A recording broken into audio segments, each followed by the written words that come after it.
And then I'm going to begin the connection to Facebook. No, I don't. You can make sure to mute your phone or your computer, so that we. You don't have to. I don't have it anywhere. John, are you muted? Yes, well, Oh, you're not. All right. I'm not sure. I certainly. I can go in and actually I had to mute allow everybody, but that the on microphone in order to hear her. You need to mute it. you mute. We won't. You can still hear us. You should be able to still hear us. Okay. Numbers are quickly rising, and a handful more registrations are coming in, so that's great news. You need help? Let's see.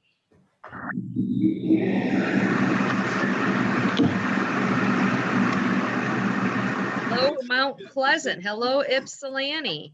Hello, Traverse City. Hello, Ohio.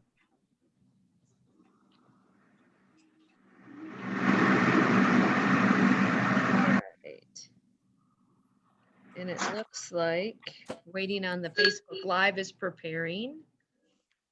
And let's see.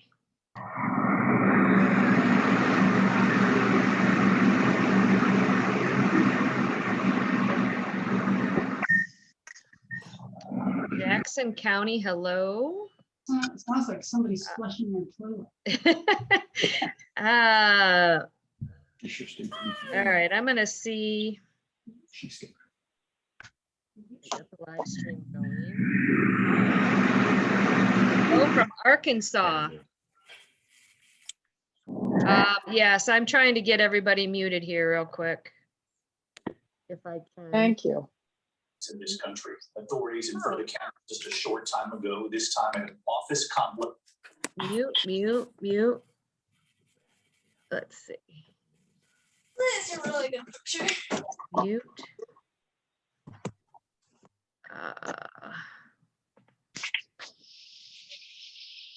Mute all. Except okay, I'm unmuting everybody. That helps. And then Chris Struble, you're going to need to unmute, or I can ask you to unmute. So you may need to unmute yourself. And that is helpful. And I will unmute everyone when we have public conversation time here coming up in a few minutes. Hello from Petoskey/California and Asheville, North Carolina. Love Asheville, great little town. For some reason, our Facebook Live is not syncing up. I'm not sure what is up with all of that. You have my audio video? Yep, I've got you back, Chris. Thank you. Okay. Yep. So we're gonna get started here. We're almost at 100 people, and people will be popping in. I just want to get this. It looks like trying to make sure that the Facebook Live is going, and says it's still preparing. Let's stop it and try and start that again. All right, thank you everyone for your patience. I'm sure everybody's getting quite used to the technology of events these days. Chris and I are becoming quite experts at certain parts of presentations. I wore my best pants. I'm glad you at least have some on now. Good to know. Okay, so we're gonna see now if that gets us synced over. If not, we're just not gonna worry about it at this point. Okay, so we're close to 100 people. I'm gonna get started here. Again, my name is Diana Stampfler. I have a company called Promote Michigan. I live on Walloon Lake, and I've been brought on board by the Village of Walloon Lake and Melrose Township Downtown Development Authority to coordinate a series of events throughout the year, which we have called Hemingway Homecoming. And this is our first event tied into that. And so we are excited to kick off this 7-week virtual program that will focus in on Ernest Hemingway and his ties to Northern Michigan specifically. And with this program, the Nick Adams stories. So tonight, we're going to kick things off with Chris Struble, who's the current president of the Michigan Hemingway Society. And he's going to talk a little bit about the Hemingway family in Northern Michigan and the ties to Nick Adams. And then we'll open it up for a few comments. And then we're going to go into viewing the nearly 30-minute WCMU documentary about Hemingway's life in Michigan, which was produced a few years ago with help from the Michigan Hemingway Society. And then we'll come back for a few more comments. And I'm going to show you a teaser about the Ken Burns documentary, which will be airing on PBS next week, Monday, Tuesday, and Wednesday. And then we'll have a few more comments, and then we'll give kind of the classroom instructions for the next 5 weeks with the community read. So with that, I'm going to open it up to Chris. And again, if you have any comments or questions, please feel free to put them in the chat, and we'll discuss those during the public. So Chris, it is all yours. Hey, thanks much for this. This is the Fitzgerald event, or is this is the Hemingway? Thank you for having me. It's quite an honor. I started working with the Walloon DDA Association 4 years ago as they were first discussing how to celebrate their Hemingway connection and heritage. And a special thanks to Diana, who spent so much of her time coordinating this event. This is going to be quite a year of Hemingway celebrations throughout the Walloon Lake area. I know many of the guests tonight are scholars from around the world, it looks like. But for some of tonight's guests that may not be as familiar with Hemingway's Michigan connection, I thought we'd start with just a real quick summary of the timeline of the Hemingways. This is 1898, Mr. and Mrs. Hemingway, Clarence and Grace, their first trip up here to Northern Michigan. And Tanya, my pictures are not flipping here. We'll get this handled here just a second. I'll get the next picture flipping here. Before the Hemingways left that summer, they purchased 375 feet of Walloon Lake. They paid a total of about $250. If you know anything about Walloon Lake, that's about $14,000 a foot these days. So that wasn't a bad investment. This is the cottage they had commissioned. It's 20 by 40. So before they left, they had a total of about $900 wrapped up in a cottage and footage of Walloon Lake.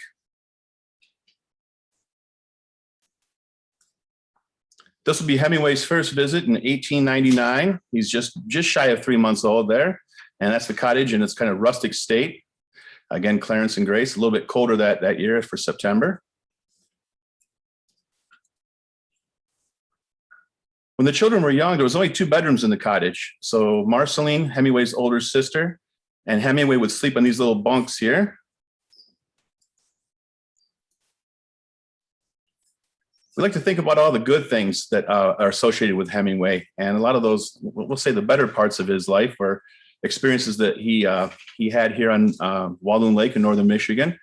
Trust me, the fish are going to get a little bit bigger as we proceed. One thing I'd like to notice in these pictures, though, is it was kind of a rite of passage for Hemingway. He never wore shoes in the summer, and of course, a lot of the stories talk about him running through the hemlocks with his bare feet. Now we got some real fish here. He's probably about 14 or 15 years old in that picture. Again, barefooted. Again, camping, hunting, all the things that Hemingway will love, the love of the outdoors throughout his later years.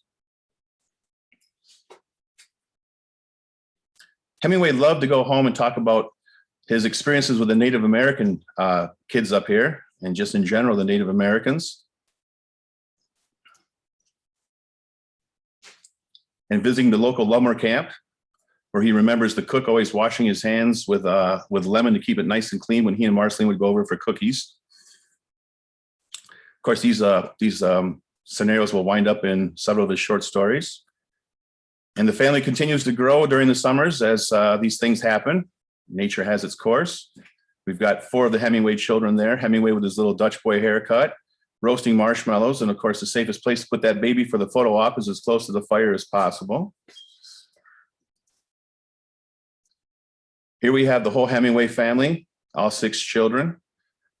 At this time, I always like to point out that when I show this picture just to so many of our guests that come for tours up here, Grace 37, 38 years old in that picture, holding baby Lester. She looks a little older than that. This was a family reunion. Hemingway's 15 years old in that picture.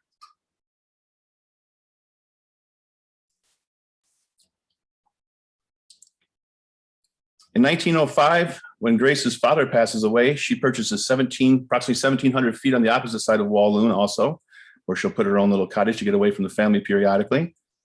They also had about a 40-acre farm. They expanded that off and on. It was a little bit more property after maybe 7 to 10 years.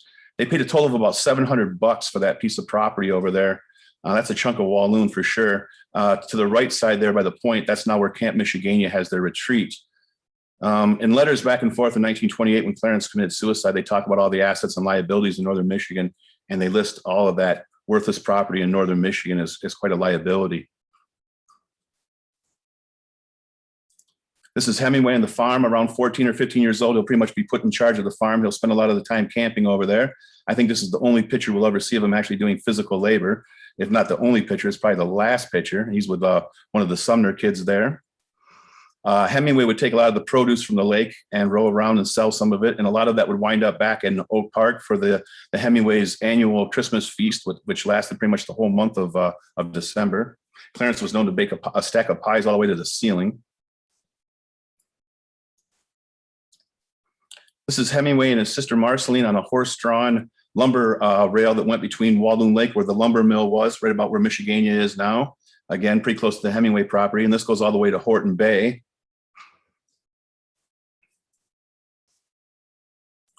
And that proximity to Horton Bay is really what created so many connections for Hemingway, lifelong connections and some pretty good opportunities.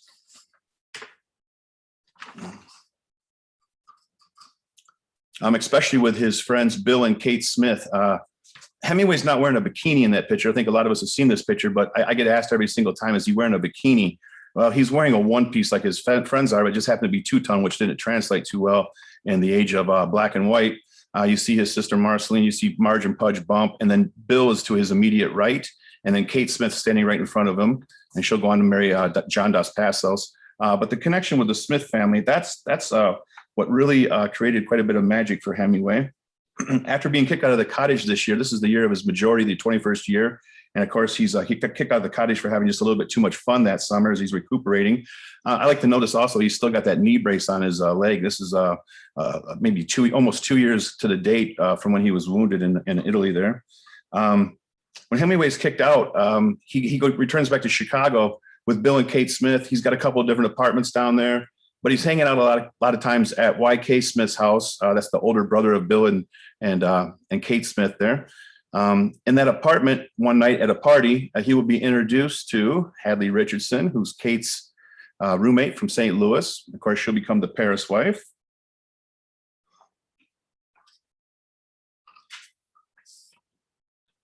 After a short courtship, let's get the next picture here. They'll be married in Horton Bay in September of 1921. Grace looking just a little older than a mother. So I think the good news is she didn't age much after that point. I think she kind of stayed the same for quite a while.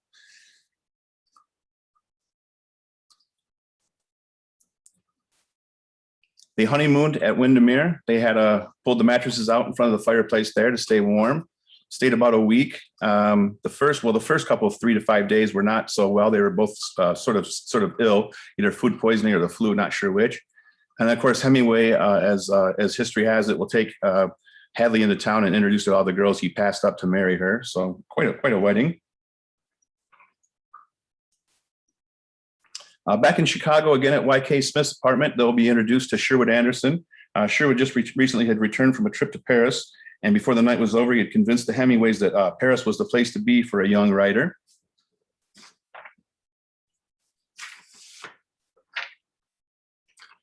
So 3 months after being married in Horton Bay, Michigan, the newlywed couple found themselves at the epicenter of the thriving art scene in Paris with letters of introduction to Ezra Pound, Gertrude Stein, and Sylvia Beach, among others, all those from Sherwood Anderson. Hard to imagine that this path to Paris resulted in friendships that he had here in northern Michigan, specifically Horton Bay. That's Bill Smith again, looking like a classic Michigan redneck, like I do on the weekends. That's out in front of Fochman's department store, which was the Woolworth and Company. Of course, Hemingway had connection with the Constables that got him his gig in Toronto. If you could imagine having later on in life calling Ernest Hemingway your nanny.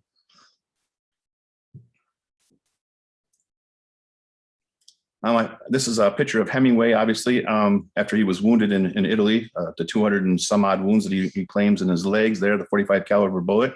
I think it's very important at this time to note that Ernest Hemingway chose Northern Michigan to recuperate after he was wounded in World War I there. He came back the next 2 summers.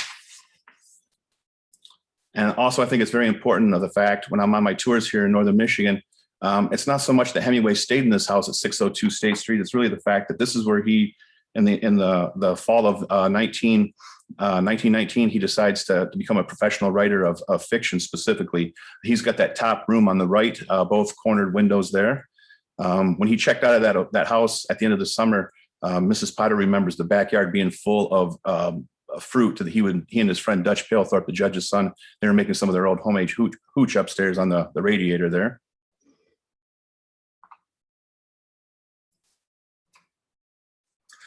Ernest Hemingway, in an interview with George Plimpton, stated that Nick Adams is to Ernest Hemingway as Huck Finn is to Mark Twain. The difference, I think, is the stories that feature Hemingway's alter ego, Nick Adams, however, are so autobiographical that the fine line between fact and fiction is always so difficult to distinguish. What is very clear is that Hemingway drew heavily from the well of his own experiences during those 20-plus influential summers, and that one winter he spent in Northern Michigan, for several of his most important works and some of his best accredited works, the earlier stories there. So clear, in fact, was that autobiographical factor in his stories that numerous references, including the preface itself to the Nick Adams collection, recognizes that an interest in further understanding of Hemingway's actual life augment the enjoyment of his works. Next picture, dear. Lester Hemingway remembered when Dr. Clarence Hemingway read the story, The Doctor and the Doctor's Wife, he walked over to the mantel of the fireplace and pulled this picture down and said, "Man, your brother sure does have one heck of a memory." So that's a picture taken on the day of The Doctor and the Doctor's Wife there on Walloon with that infamous log.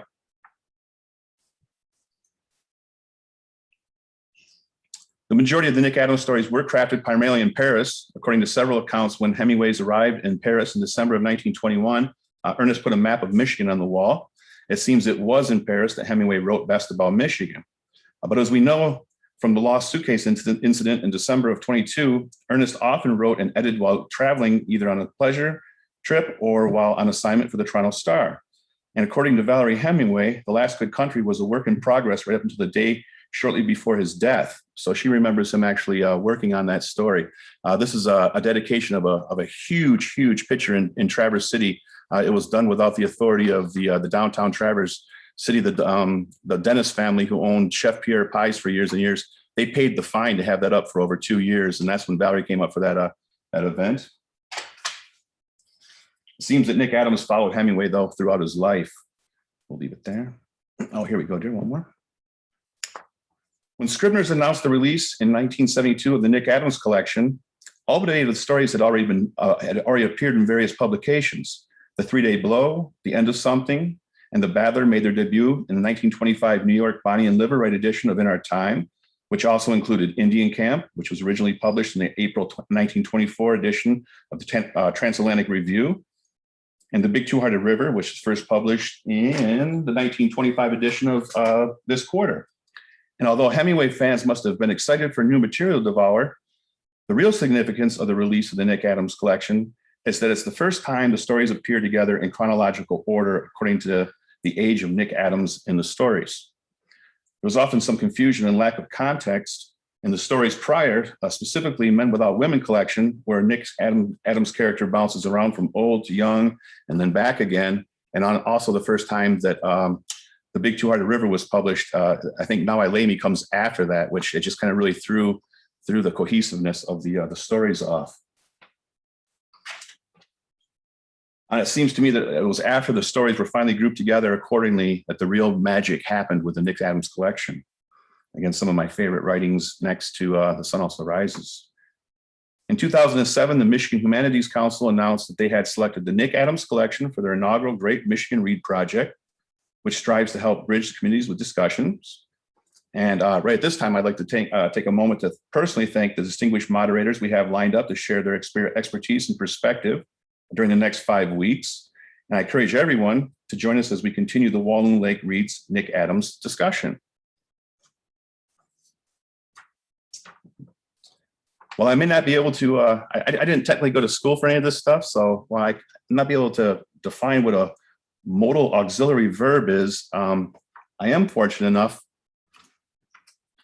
to be able to tell you what it's like to walk in from Lake Walloon, come up on that porch, and come into that cottage, Windermere Cottage, which I've had the opportunity to be in so many times.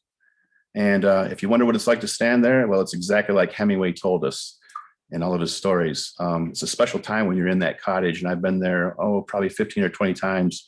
Ernie Mainland, unfortunately, Sonny's son, who just passed away about a month ago. So we're kind of wondering what's going to become of that cottage. There's so many treasures just out of sight. I think my head may even be blocking it, my hair maybe. Hemingway, when he was wounded that day, he always had a good luck charm. Valerie Hemingway remembers him carrying 4, 5, 6, 7 good luck charms at any given time. The day he was wounded in Italy, he had his Oak Park track medal on his chest, and it was a pretty good sized piece of metal. And that thing is completely caved in from where a piece of shrapnel hit him right in the chest. And they have that framed and hanging on the wall there at Windermere. And that's the first part of my presentation there, Diana. So let's open it up for some discussion, or if you want to watch the next segment of film. So yeah, that's great.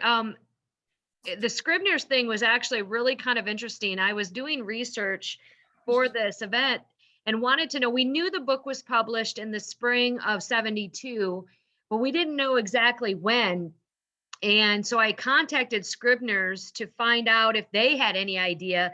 And I also wanted to know, since that time, how many copies have been printed and how many different languages and how many different countries. And unfortunately, they didn't have all of that, but we came back and through a Google search found that someone had bought online for $150, which to me is a steal, a author's review copy of the Nick Adams with the letter in it that Chris showed the picture of, which gave the date of publication of the official publication date of April 17th.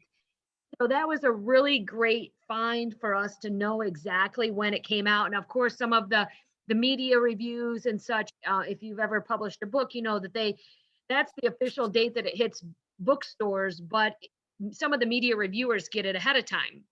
And so there were some interesting news clips that I found also on newspapers.com, several reviews of this collection when it came out in the 70s. And I sent them off to Chris, and it was really kind of interesting because they weren't all well received.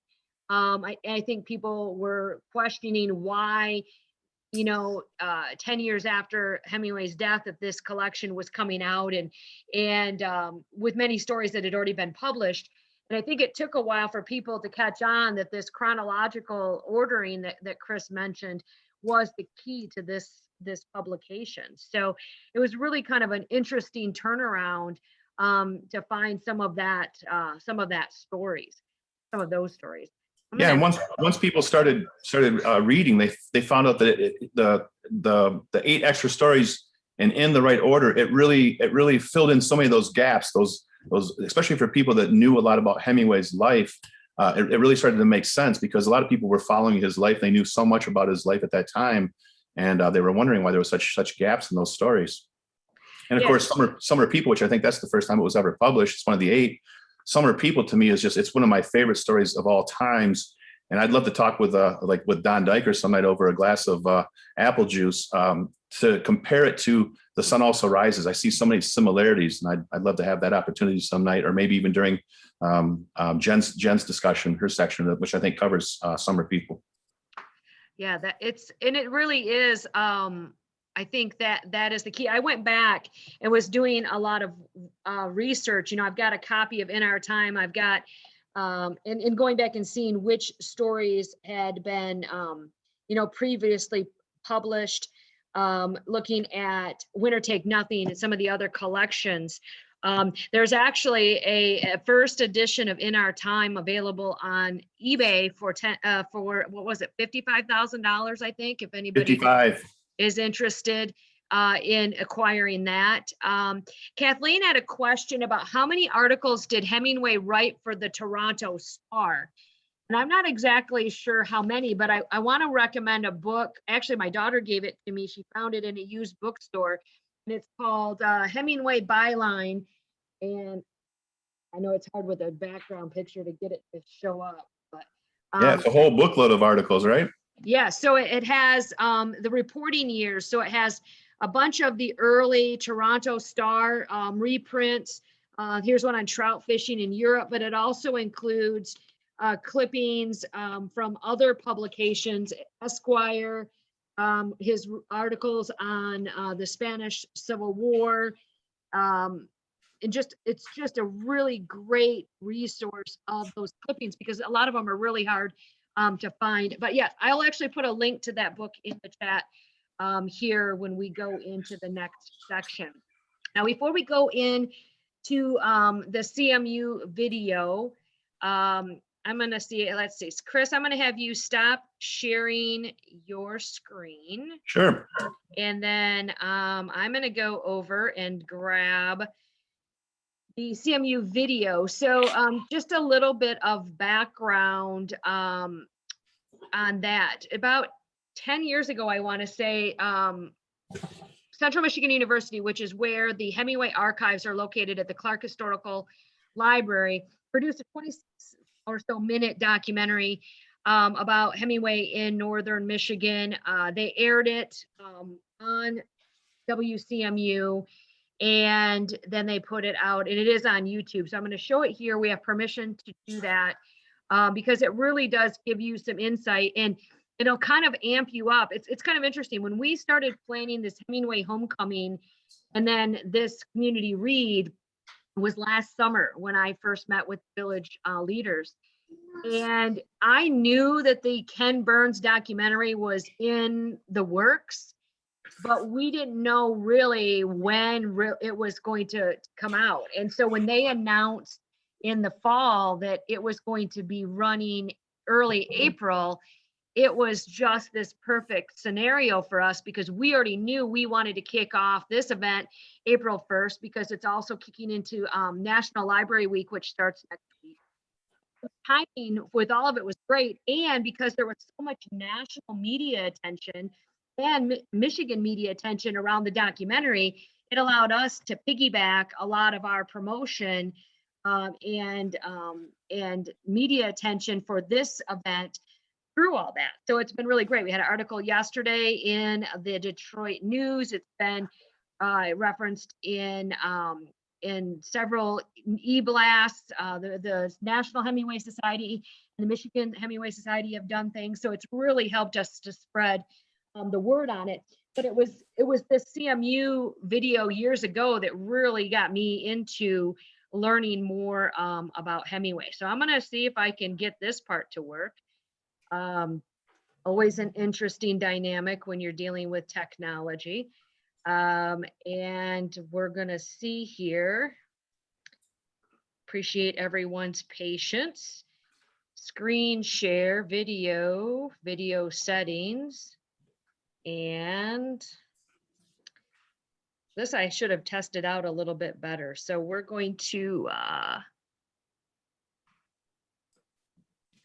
make sure that it's going to show. So let's see if the audio, can we hear that?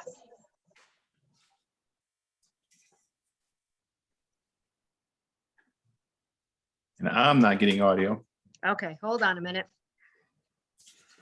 Maybe Of course, the instructions on how to do things don't always match up with what really happens. So we're going to go back out here a minute. I apologize again. Chris, talk about something while I figure this out, will you? Well, I just went to City Park Grill a minute ago and got one of Hemingway's favorite apple juice cocktails and walked past the statue, which was dedicated in 2017 here in Petoskey. And of course, we're very excited about the fact you're going to be dedicating the statue in Walloon over Labor Day, right? That's when that one comes out. Yeah, and a lot of exciting things going on over Labor Day. We're going to try to plan some VIP tours of Grace Cottage, and that'll be a trick. That property was sold for $1 at one point, and the current owner paid, I don't know if I want to disclose it, but let's just say it was about 1.5 million times that for just a little section over there. Grace Cottage almost was destroyed, almost taken down. The elements almost took that away. And the owner now, Steve Rostek, who's just a great guy up here in Northern Michigan, when he purchased the property, he wasn't sure if he was going to be able to save the cottage or what they were going to do with the cottage. And ultimately, it almost got knocked over, I believe, at one point with an excavator or a bulldozer, just accidentally. Steve was a Hemingway fan. He used to remember sneaking onto that property and he just sitting there. And when he purchased the property, it wasn't because of Grace Cottage. It's just a great locale. Of course, that's why Grace picked it, little red top way with a huge high perspective of the whole lake. But when Steve did renovate the place, he did it back to the way it was in Grace's day, really minimalistic upstairs. Grace liked to go upstairs, pull the steps up behind her. It was a foldable ladder that went up there, and she would close that off so she felt secure. At that time, she was pretty much the only person on that side of the lake. The Hemingways too, as Dr. George Colburn has told me, he kind of mentioned this when he was doing his documentary. When you think of a family coming up here from Oak Park with such a luxurious home, they were kind of like the original hippies up here almost. They're coming up here. They didn't have indoor plumbing necessarily at first. Well, it wasn't probably till 1923, 24, 25 before they had indoor plumbing as far as, working facilities. They still have an outhouse there. If you go to this day, it says Ernest Hemingway sat here. And that outhouse will be moved every year. Okay, Kiris, I think we're good. Let's see if this works Well, they say now. he's the most talked All about right. in the We world hearing it now? because people can read Yeah. it. When someone as important a writer as he is had experience near where one lives, it's natural, I think, to take more of an interest in that. When he was in Paris, he would always write home, and some of the letters that he wrote back to his father were, Hadley and I were going to be hunting this weekend, but the hunting in southern France isn't anything like northern Michigan. People grow attached to places that they associate with good times and good memories. And in the same way that so many people look forward all winter long to that summer vacation and going back to a place and seeing the people and doing the regular things and doing some new things, I think Ernie always had that spot in his heart for Michigan.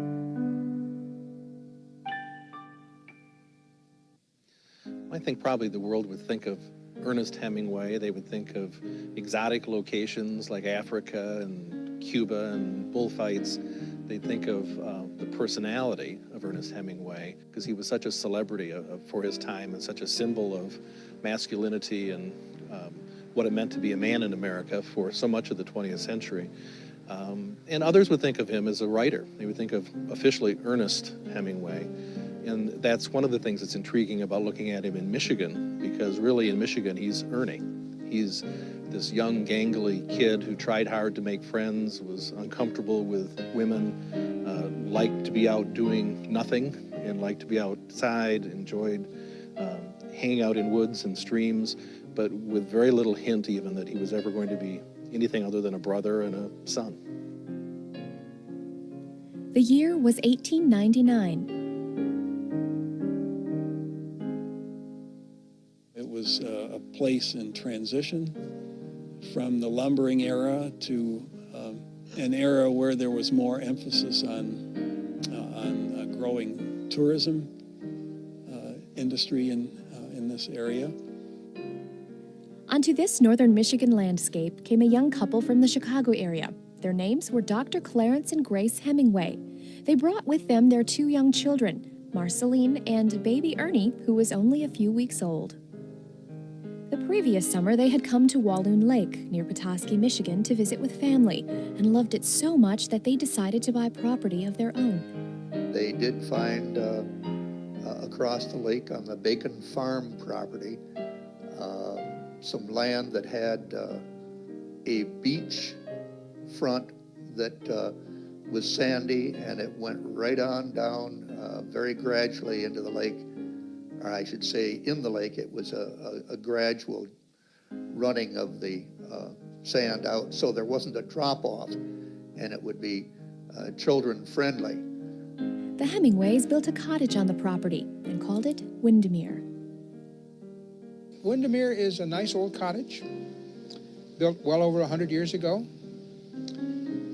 Built to have 2 bedrooms, a parlor, a kitchen, and a dining room. The bathroom was outside, out back. Nice big front porch where we're sitting now. But it was oriented towards the lake for the summer. It was designed by grandfather and built in the fall of 1899 for a cost of $400. The cottage was 20 by 40 feet, small, 2 bedrooms, window seats for the young children, Ernest and his older sister Marceline, to sleep in. Ernest first came here when he was just a few months old, just a baby, when they came up looking for land. And so really, once the cottage was built, a year or 2 after that, he spent all of his summers up here, all summer, with his mother and with his 4 sisters, and later with his brother Lester. As the children grew up, the Hemingway family treasured their times together at Windermere each summer. All of the Hemingway family played together. Grandfather was here for a good portion of the summer, and he played. He taught the kids how to shoot. He taught them how to fish. They bathed in the lake. There was the woodshed that kids were sent to. Water was pumped by hand. They got food, fresh eggs and milk from nearby farmers. They raised crops across the lake. They did a lot of swimming, and they had summer friends up here too. They did a lot of entertaining. Dr. Hemingway was actually the picture taker. Grace Hall Hemingway did a great deal of record keeping, scrapbooking, as we say now, gathering memorabilia about what the kids had been doing and their accomplishments. And that continued at the lake. She continued to keep records, both written and photo records of things that the children did, fish that they caught, interesting things that they found, the family swimming in the lake together. Those are pictures of them doing what we all do when we go up north on vacations. They are swimming, they are splashing each other in the water, and it really is just the story of a regular family. Nothing special, nothing unusual, a regular family, and how they changed and how they grew as individuals and as a family over time. In the meantime, little Ernie continued to grow up. I think Ernie was one of the Hemingway kids. I think that's all he was one of the Hemingway kids.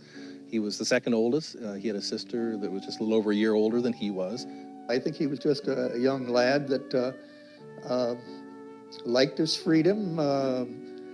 He enjoyed the shooting and the canoeing. He made friends, drew friends to him for his enthusiasm in hiking and camping and hunting and fishing and swimming and just sort of devouring everything that was good about this area in the summertime.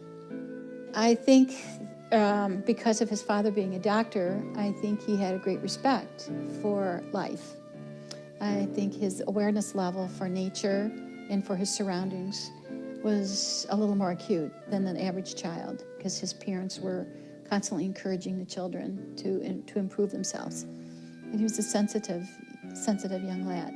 Mrs. O'Neill, who owned the Park House Hotel, she said, you know, he was different. We all knew he was going to be different. She said he would come in and sit in the lobby in the rocking chair, and he would just watch people. He was just a great watcher of people. He wouldn't say anything, he'd just want to watch. Much, much later, little Ernest would go on to become Ernest Hemingway, famous author of novels like A Farewell to Arms and The Old Man and the Sea.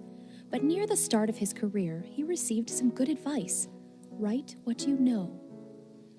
And Hemingway really took that advice to heart, and I think it was critical advice, because he then, I think, turned to, all right, what do I know? Well, what areas do I love, and what things do I love? And he naturally turned to the outdoors, and turned to his summers in northern Michigan and all of the things that he did here. From this advice would later come a collection of short stories featuring a young man growing up in northern Michigan.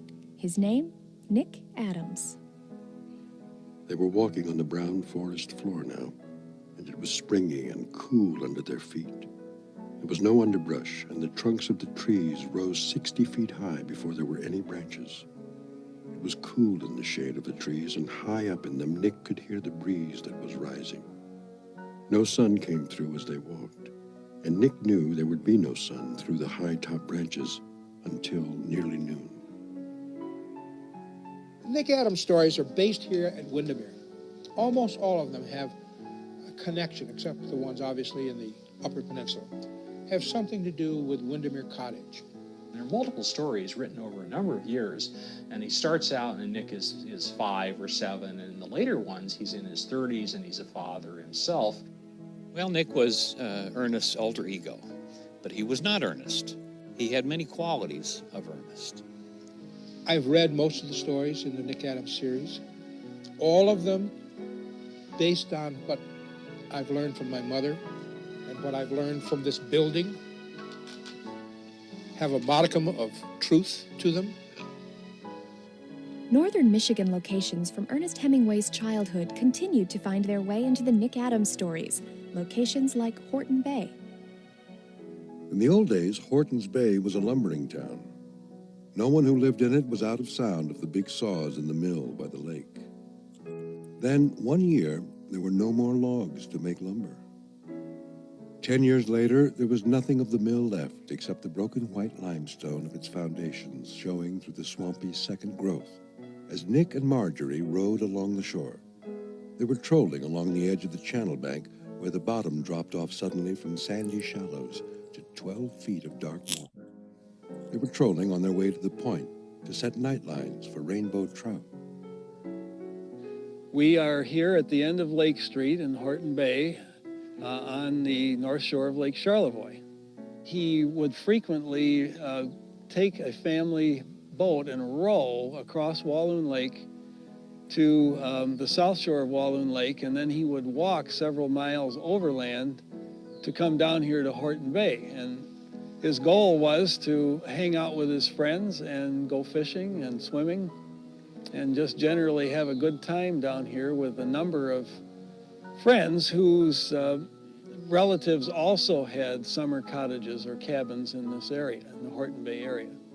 The area to our left here stretches around to the mouth of Horton Creek.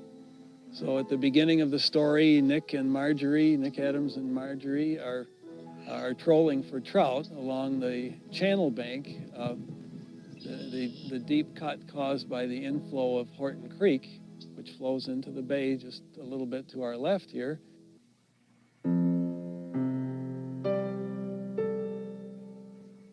Horton Creek is featured in a number of stories. So I think some of the experiences he had on the creek probably gave him ideas. Through the tree trunks, they saw an open meadow that sloped to where white birches grew along the stream. Below the meadow and the line of the birches, there was the dark green of a cedar swamp, and far beyond the swamp, there were dark blue hills. There was an arm of the lake between the swamp and the hills, but from here they could not see it. They only felt from the distances that it was there. "Here's the spring," Nick said to his sister, "and here's the stones where I camped before." "It's a beautiful, beautiful place, Nicky," his sister said. "Can we see the lake, too?" "There's a place where we can see it, but it's better to camp here. I'll get some wood and we'll make breakfast." At the beginning of the story, Nick and his sister, Littlest, are hiding from the game wardens. He was particularly close to his sister, Sonny. Littlest is is widely identified with Sonny. Those two siblings had a relationship that neither of them had with any of their other siblings. They were 4 years apart in age. Mother was a tomboy, no question about it. They went off on adventures together. They camped with each other. They ganged up against their siblings with each other. They had secrets that only they shared. I think as a sibling relationship, it could be a model for others. Time marched on, and Ernie and Sonny and the other Hemingways continued spending their summers at Windermere. But then World War I rumbled on the distant horizon, calling young Ernest Hemingway far away. Ernest went away in 1918 to Italy, where he was a part of the First World War, was in the ambulance corps. And as a part of that experience, he ended up being severely wounded to the point where they weren't sure that he would ever walk again, or there was some initial question whether he would ever live. He did live, he did walk, but his healing was slow. By January of 1919, he had convalesced enough to come home, and so he came home to heal both emotionally and physically. And what he did was to spend a lot of time planning to be in northern Michigan, to be up here with his friends, trying to reconstruct kind of the joy-filled summers of youth. And came to Michigan that summer, spent time with friends fishing, and even took the trip that would eventually be the inspiration for the story, The Big Two-Hearted River. Took that trip to the Upper Peninsula of Michigan with two of his friends. The train went on up the track out of sight around one of the hills of burnt timber. Nick sat down on the bundle of canvas and bedding the baggage man had pitched out of the door of the baggage car. There was no town, nothing but the rails and the burned-over country. The 13 saloons that had lined the one street of Seney had not left a trace. The foundations of the Mansion House Hotel stuck up above the ground. The stone was chipped and split by the fire. It was all that was left of the town of Seney. Even the surface had been burned off the ground. Nick looked at the burned-out stretch of hillside where he had expected to find the scattered houses of the town, and then walked down the railroad track to the bridge over the river. The river was there. It swirled against the log spiles of the bridge. Well, this is the depot, Seney's depot, and Ernest would have gotten off the train in 1919 and then commenced from there to walk down the tracks towards the Fox River. It's the actual depot that was here back in 1919. And they camped for a couple of weeks, and they had a small caliber rifle with them, and they caught a lot of fish. Nick's heart tightened as the trout moved. He felt all the old feeling. He turned and looked down the stream. It stretched away, pebbly-bottom with shallows and big boulders, and a deep pool as it curved away around the foot of a bluff. Nick walked back up the ties to where his pack lay in the cinders beside the railway track. He was happy. I think he focused in that story very subtly on that camping trip meant to him as a person. And the element in the story, which is very subtly done, is that he was trying to recover from some trauma. Nick was trying to do this, just as Ernest was. Physically, he's probably healed at that point from his wounds, but emotionally, he's still putting himself back together, and there's something in the being out in nature and next to the stream and wading in the stream and catching trout and all of that that's just satisfying and wonderful. And that's the part of Michigan, I think, that lasts in him, and I think it's one of the reasons that people enjoy his Michigan stories. 2 years after his trip to Seney, another important event in Ernest Hemingway's life would play itself out in Michigan. A small wedding was planned for September of 1921 in Horton Bay. Well, I think he loved the area so much, and his fiancée, Hadley Richardson, was very taken by it too, and he wanted her to like the area and his friends here, and she certainly did. And I think he felt it was just an an excellent choice that they were going to have a fairly small but very wonderful ceremony here. Grace actually packed up the Windermere Cottage and left it so they could have their honeymoon alone at the Windermere Cottage. All the love went into fishing in the summer. He had loved it more than anything. He had loved digging potatoes with Bill in the fall, the long trips in the car, fishing in the bay, reading in the hammock on hot days, swimming off the dock, playing baseball at Charlevoix and Petoskey, living at the bay, looking out the window across the long fields and the point to the lake, the fishing trips away from the farm, just lying around. He loved the long summer, the hills at the foot of Walloon Lake, storms on the lake, coming up in the motorboat, the wind and the hemlocks and the wet pine needles underfoot when he was barefoot going for the milk, getting up at daylight to row across the lake and hike over the hills after a rain to fish in Horton's Creek. One of the interesting things about the Nick Adams stories is that when we think of those stories that capture Michigan so well, you think that he must have been here at Horton Bay, or he must have been at the family cottage Windermere. He had to have been here writing it because everything is so crisp and accurate. In truth, it was in Paris that he started to write these stories, and it was just a little over a 10-year period that he wrote them. And in the cafes of Paris, he was writing about Kalkaska in Mansalona, Michigan.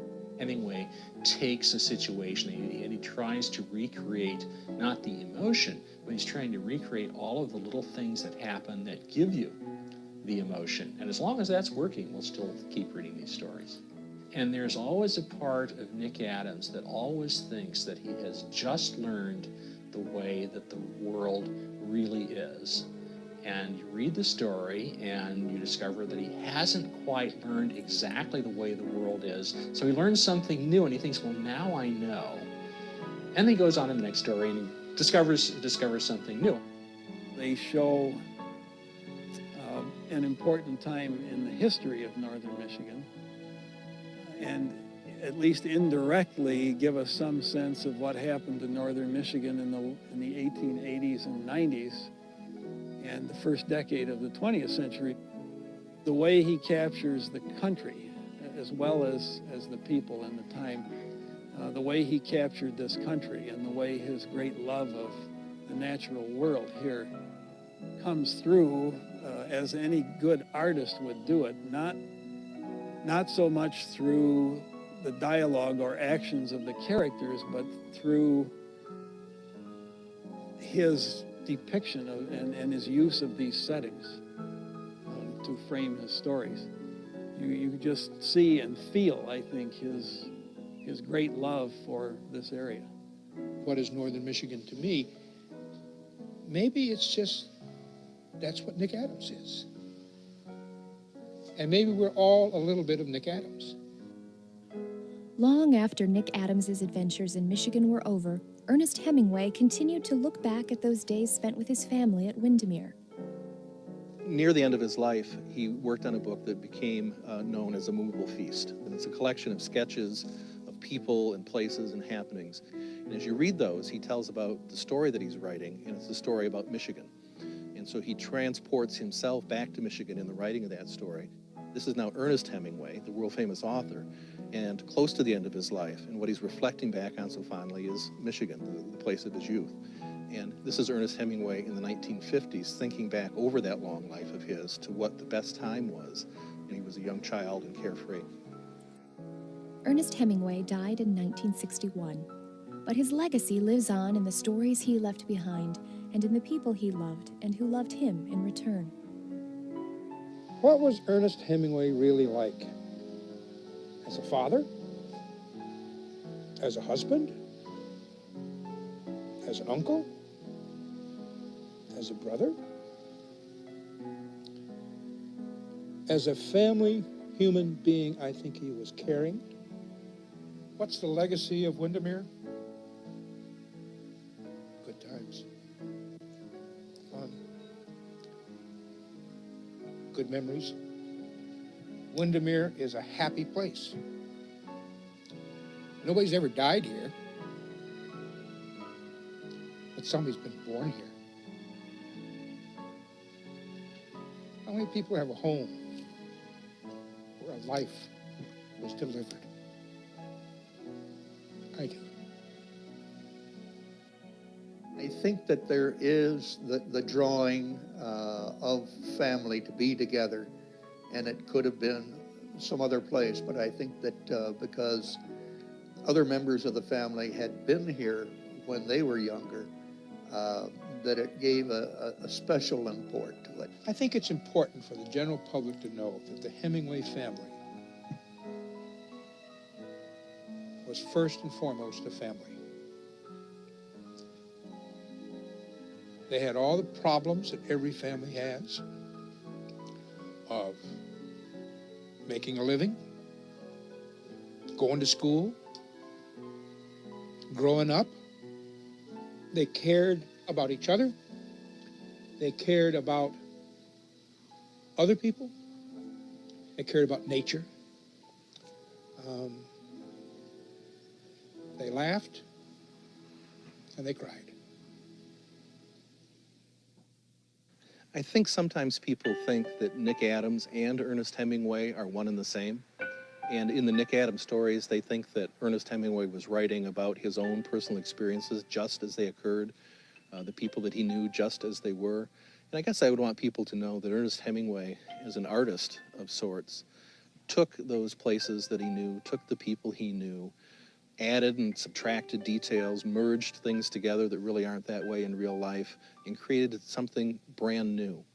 That it's certainly interesting to go to these places and find those bits and pieces that show up in the stories, but Ernest Hemingway isn't Nick Adams, never was intended to be, and Nick Adams stories are not the biographical story of Ernest Hemingway's life, but they certainly contain bits and pieces, and that is one of the things that draws people to Northern Michigan, is to find those bits and pieces and to discover Northern Michigan for themselves. His really gift to Michigan in many ways was the Michigan that he captured in these stories. And I think that's what people can often come up here and find is that Michigan that he wrote about.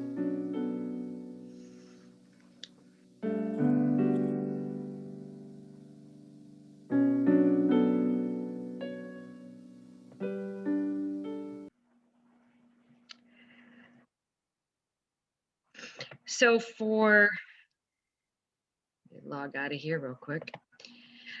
So for those who have not seen that before, what a great little piece. I think that was what I loved about that. It was solely on the Michigan connection for Hemingway, where I think what we're going to obviously see with Ken Burns next week will have bits of that, but also many, many other places. So I see we have several comments in the chat, so I'm going to review those. But if you want to unmute and have a question for myself or Chris or Don or any of the other experts that we have on the call, we can open it up to that, or I can go through and read some of the questions that are here as well. Anyone have any comments? I'd like to say one thing real quick, Diana, and that's it's just so great to see Jack Jobst and my good friends Ken Merrick, these people that did so much of the early research that so many people have used in their studies also of Hemingway.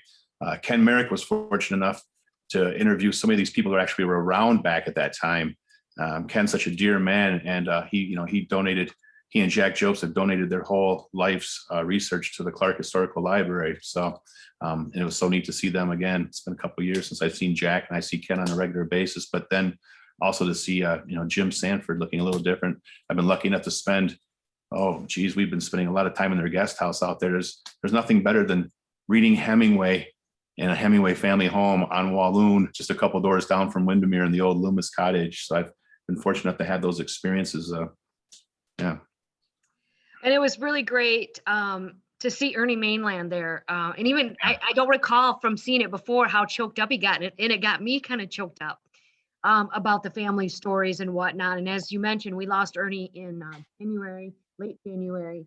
So it's just kind of, it's great that there have been interviews with him and with Jim to document these for the future.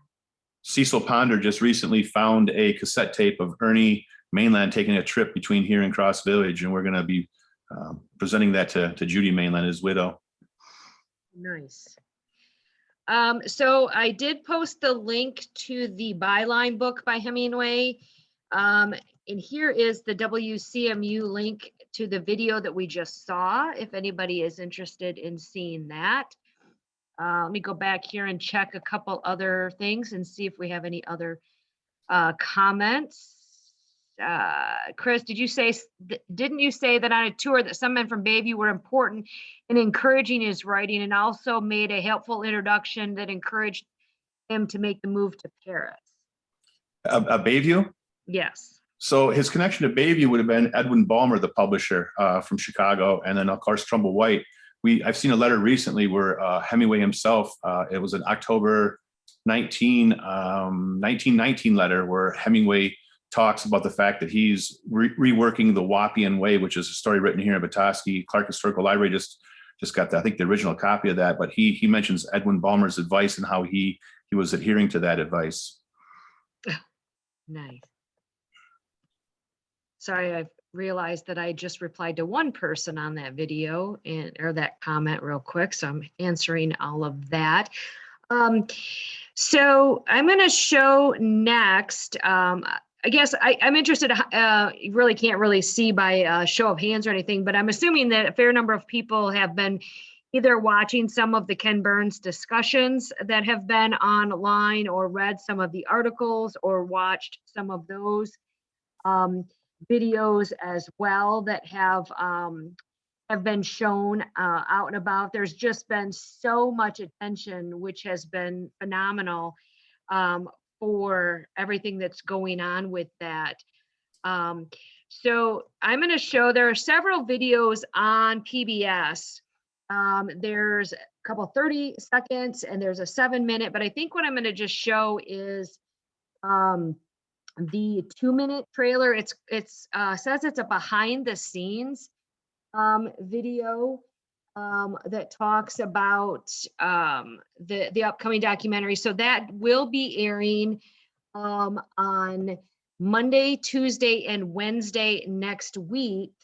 That will be from 8 to 10 p.m. each of those days. And I've already seen where they have some of that set up for purchasing that in its collection afterward. I think it'll be available by the end of April. So what I'm going to do now is kind of show this 2-minute video of what is expected with the Ken Burns film next week, and then we're going to open up to a little bit more conversation.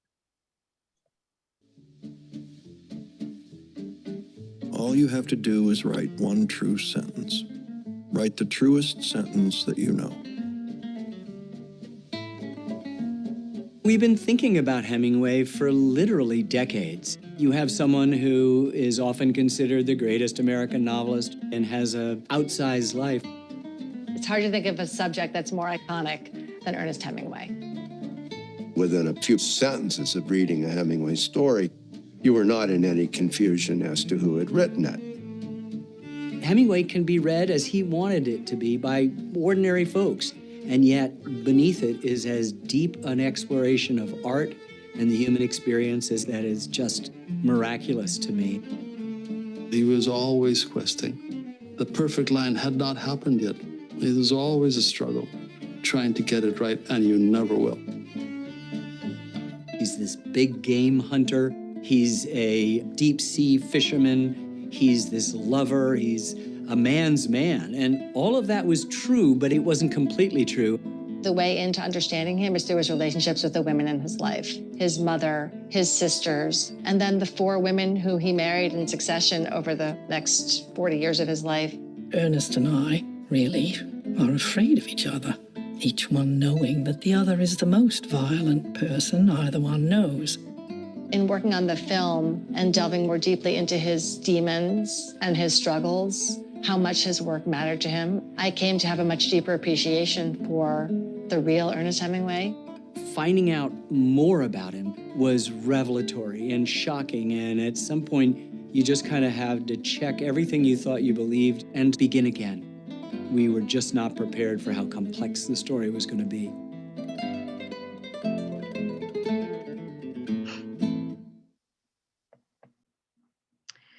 So that's just a little taste. I've participated in several of the discussions or the online viewings that they've had, which has been really kind of entertaining.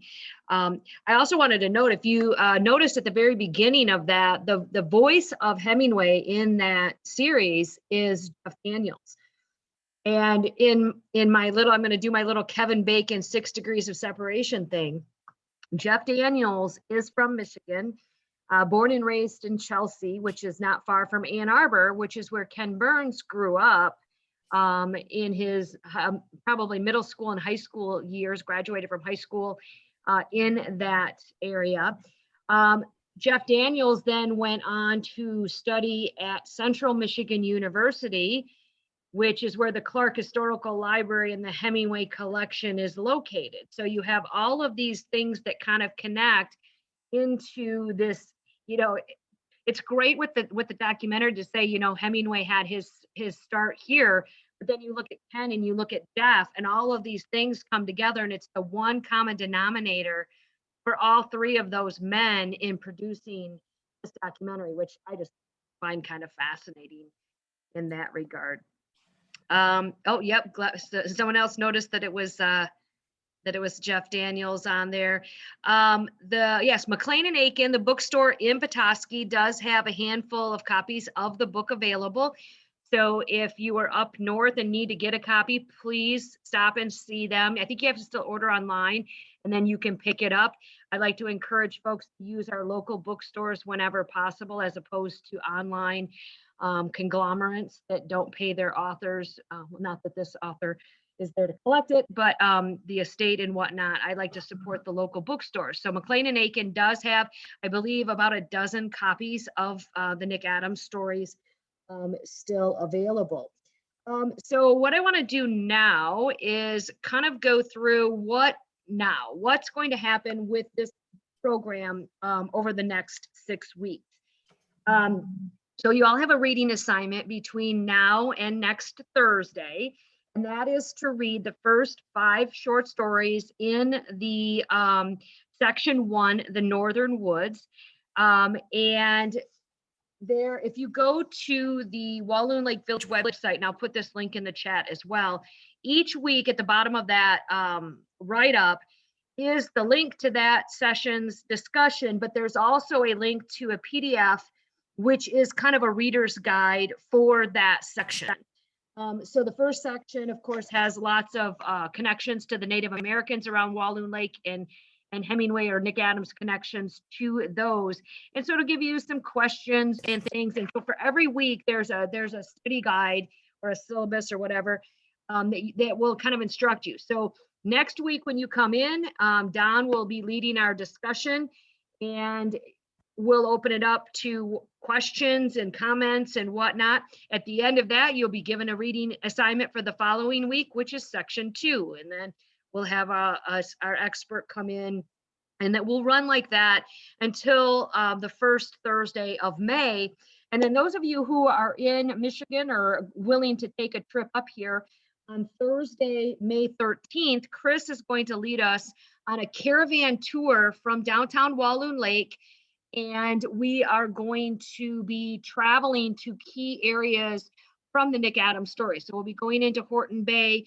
And even though the general store and such may not be open, we will stand outside, get photographs. We'll go down to the water. We'll go, I'm sure, Chris, Sumner Road. Maybe you can talk a little bit about where those sites will be for that final tour. Yeah, and I'm going to see if I can't get Mary Lynn to open up the bookstore for us, at least kind of explore there just a little bit too. Of course, Chip won't be open in the general store for a while, but we'll probably hit Sumner Road. We'll hit Lake Street. We'll hit Horton Creek, where we have a couple of places where we have plaques there. If we have time, I'd like to slip back around through past the Schultz Reserve. When you come back around on that side of Horton Creek, when you look down that stretch, it's amazing. You're 15, 20 minutes out of Petoskey, but you honestly feel like you're standing on the Big Two-Hearted, or of course the Fox. But there's just a beautiful stretch if you come off Church Road. If anybody's up there on your own too, you can make that trip. You take the BC Charlevoix Road to I'll think of it. Or you can work your way around the other way too. But at Church Road, it's just an amazing view of Horton Creek in both directions. And in fact, one of those scenes in there, the CMU, it was on Horton Creek, back by that Church Road. You got 4 or 5 preserves back there. You got the Nick Adams Preserve, you've got the Schultz Preserve, and there's 2 more that incorporate that whole stretch of land that Hemingway would have fished off and on coming out of the woods there towards Lake Charlevoix. And we're hoping that at the end of that tour that folks will consider joining Chris and I for an adult beverage at the Walloon Lake Inn. They, along with the hotel, Walloon, and Barrelback Restaurant, which are the 3 main places in town, have been featuring Hemingway cocktails and menu items all year, and they do a new one every month. And they also have Philip Green, who spoke at the Hemingway Conference, the Michigan Hemingway Conference several years ago, about his To Have and Have Another Hemingway and his cocktails. And he has actually been doing some work with them and is the inspiration for these featured cocktails. And he's coming in October 9th to do a special event. Of course, the Michigan Hemingway Conference and annual conference is the first weekend of October. So you got to get that on your calendar. Coming up July 21st, the Village of Walloon Lake is going to host a Hemingway birthday celebration. We will be unveiling the first of its kind Hemingway themed Little Free Library downtown. And the Friends of the Crooked Tree Library will be working with us on that. So we'll be taking donations of books by or about Hemingway and the family, or topics of interest to him. So if you had a book on fly fishing or about the outdoors or whatever that would fit into that, those types of books, and we'll be dedicating that on his birthday, having an ice cream social. And we will be recreating the Hemingway birthday tree procession. Hemingway and his sister Carol, who was born 2 days before, had her birthday 2 days earlier. She was actually the one born at Windermere. They started doing a birthday tree, and so Talcott Center downtown is going to let us put up a birthday tree for that day. It's a Wednesday through the weekend, and we'll be doing some decoration of that. And then, as Chris mentioned earlier, Labor Day is our big weekend with our Hemingway homecoming. The Friday night is I'm super excited about. It's actually the 100th anniversary of the wedding between Hadley and Ernest in Horton Bay. And so we are recreating their wedding reception at the Talcott Center in Walloon Lake. We have connected with Wes Dilworth, whose grandmother was Liz Dilworth that ran the Pinehurst. Yep. Not only does he have the original sign-in book from the restaurant that Ernest signed the entire wedding party in with, he has recipes from the restaurant, and Chris has a couple. So we'll be serving the Pinehurst fried chicken and tomato pudding. And some other classic recipes from the Pinehurst as part of that fundraiser dinner. And we'll have an auction, both a silent auction and a live auction. We have a gentleman and a young lady who will portray Ernest and Hadley, and they will be our guest of honor at that event. I believe right now we're planning on tickets going on sale in early June, and all the proceeds from that event will be donated to the Michigan Hemingway Society. So we're very excited about that. And then on the Saturday of Labor Day weekend, we will be doing some unveiling of some historical signage that's going in to the Walloon Lake Village, talking not only about Hemingway and the family, but the early resorts, trains, and boats that shaped this village. And we will be getting one of the official Michigan Hemingway Tour brass placards for downtown Walloon Lake, and that will be unveiled at that event as well. And we've got a lot of other family-friendly things. We've got we saw a young 5-year-old or young 3 or 4-year-old Hemingway with Chris a little while ago, but we have a teenage Hemingway, a 20-something Hemingway and a Papa Hemingway. We believe having them come in and you can get your picture taken with whichever Hemingway age you would like. And we just have a whole bunch of things planned for Labor Day weekend as well. So you can, I'm going to put the link to the Village website. I just sent it, I believe. Oh, I keep sending direct messages to people. One of these days I'll learn how to run this platform, right? So you can find that on, well, if I spell it right, I need to have another glass of wine. So we've got a lot of stuff going on. You can also visit our Facebook page, and we have updates on all of the activities that are going on there. I'll put that link in here.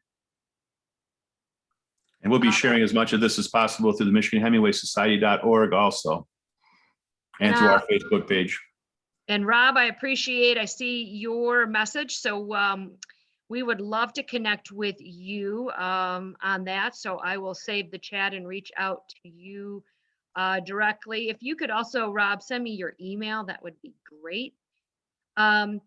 And so it's just going to be a super fun year for everything that's going on. And real quick before we sign out, just because we have Don here and I've given you your reading assignment for next week. Don, I didn't know if you wanted to give anybody or give the group kind of a little, as they ramp up to start reading your section for discussion next week, if you have any tips or suggestions on things that they should be looking for or thinking about.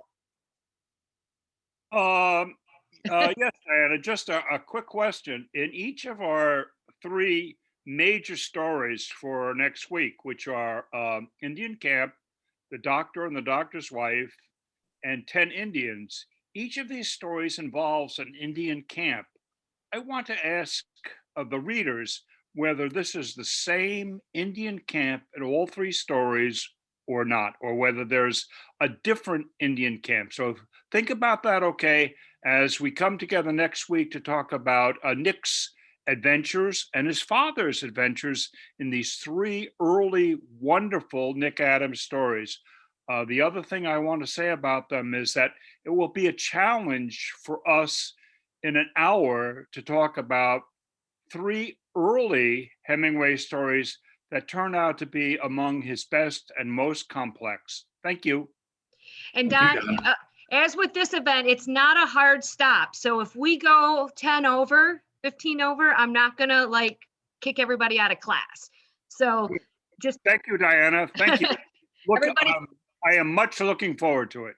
So we are super excited. As Chris mentioned earlier, I just want to go through the list. So next week, section 1, Don will be leading the discussion on Thursday, April 15th, the section 2 on his own. And Sean Hadley, who is a teacher at Christian School in Pensacola, is a member, I believe, of the national organization and is going to be handling that. Peter Hayes, who is an author and professor at UC Davis in California, will lead discussion 3 for section 3 of the war on April 22nd. On Thursday, April 29th, a soldier's home section with Jen Keenan. She is founder of the Literary Garden at West Bloomfield High School, an English teacher there, I believe is treasurer of the society, of the Hemingway Historical Society. Is that right? Or secretary? I should know she's on your board. She's our secretary. Secretary, there we go. And then Thursday, May 6th, Company of 2 will be moderated by Catherine Palmer, who is a member of the Michigan Hemingway Society and instructor of English at Boyne City High School and also North Central Michigan College in Petoskey.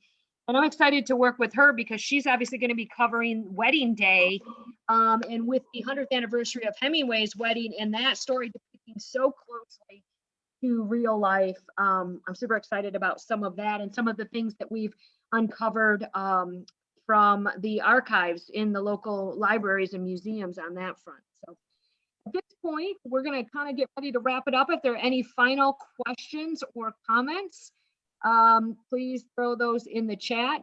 This video will be added to the Village YouTube channel, hopefully yet tonight, and it'll be shared on the website and also on social media. So feel free to share that.